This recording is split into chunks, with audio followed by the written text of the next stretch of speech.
C'est des animaux qui sont désespérés, qui n'en peuvent plus de terreur et de fatigue. Ça fait un long moment que vous êtes infiltré dans un équipage de chasse à C'est courre. ça. Comment vous vous y êtes pris? Parce que c'est un milieu assez fermé. Comment on pénètre dans ce C'est milieu-là? très très difficile. Ça prend beaucoup de temps parce qu'il y a beaucoup de méfiance. Et on a réussi à infiltrer grâce à leur entourage proche, qui a fini par nous donner les informations de date, d'heure, de rendez-vous, auxquels on n'a pas accès autrement. Comment ça se décompose une chasse à courre? Il y a les cavaliers à cheval. Alors la chasse à courre, c'est une meute de chiens, des cavaliers et des proches du rallye. Et après, il y a les suiveurs, qui eux ne font pas partie du rallye mais qui assistent à toutes les chasses et aident l'équipage à attraper le cerf en bloquant avec leur voiture.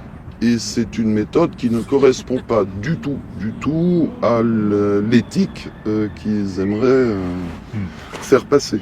Dans la chasse à courre, il y a une répartition sociale des rôles. C'est-à-dire Ah, qu'entre bien les sûr. gens qui sont sur les chevaux, Tout à fait. les gens qui sont à pied ou en voiture, c'est pas les mêmes populations. Pas du tout. Qu'est-ce que vous avez Sur vu? les chevaux, ce sont des notables, chirurgiens, notaires, enfin bref, ceux qu'on appelle des notables en zone rurale.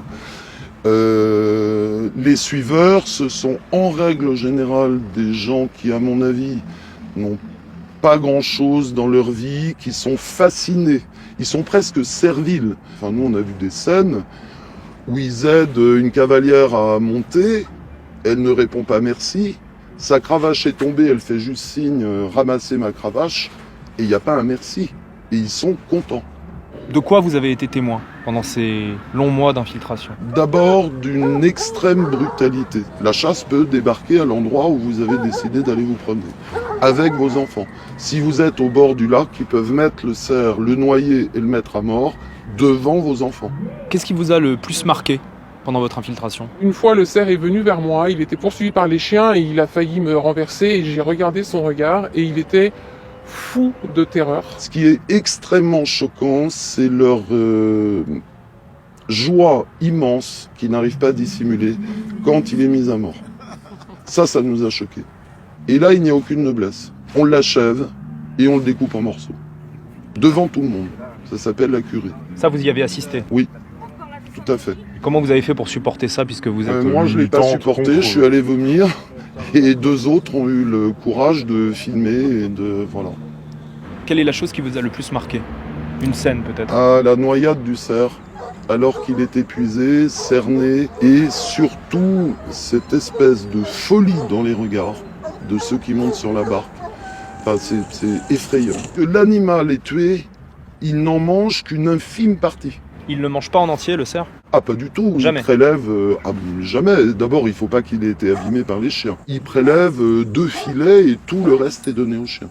Sur une trentaine de chasses, combien de fois ils ont réussi à attraper un cerf? Alors, ils prennent le cerf à peu près 1 fois sur 4.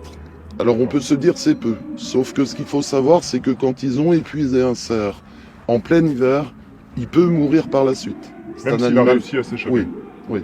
Il est tellement épuisé qu'il peut tout à fait mourir par la suite. Il y a beaucoup de pays qui ont interdit la chasse à courre. Oui. Pourquoi vous pensez qu'en France, c'est toujours pas le cas? Je pense que c'est quelque chose d'aristocratique, défendu par les plus hauts sommets de l'État et que pour ça, c'est très difficile de lutter contre.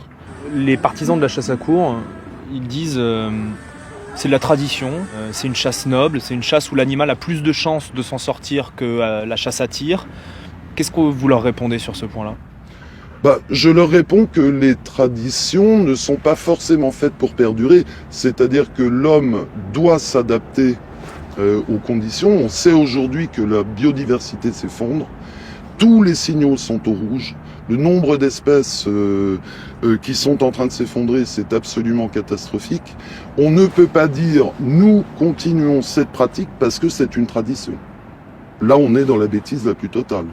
L'homme devrait être capable de se dire « les choses ont changé, il faut maintenant protéger, il faut faire autrement, donc on s'adapte ».